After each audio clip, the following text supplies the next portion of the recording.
নেতার ছেলে নেতার মেয়ে বিদেশে পড়াশোনা করবে, বড় বড় ডিগ্রি নিবে, বড় বড় ইউনিভার্সিটিতে পড়াশোনা করে দেশে এসে সে আবার নেতার জায়গায় বসবে। নেতার ছেলে নেতার মেয়ে একদিন এমপি হবে, মন্ত্রী হবে, চেয়ারম্যান হবে, আর তুমি কামলায় থেকে যাবা।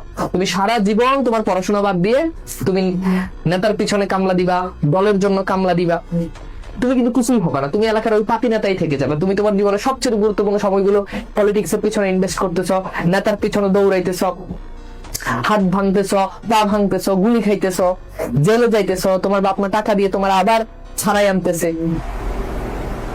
আলটিমেট তোমার ফিউচার কি, তোমার ডেস্টিনেশন কি? আর নেতার ছেলের ফিউচারটা দেখো, সে কিন্তু ঠিকই তার পড়াশোনা করতেছে, শিক্ষিত হচ্ছে, সবই হচ্ছে, সে দেশে এসে তার জায়গায় বসে যাবে, তাকে একটু স্ট্রাগল করা লাগবে না। বাট তুমি হাজার স্ট্রাগল করে তুমি কামলাই থেকে যাবে। দল যখন পালাবে, নেতাও তখন পালাবে।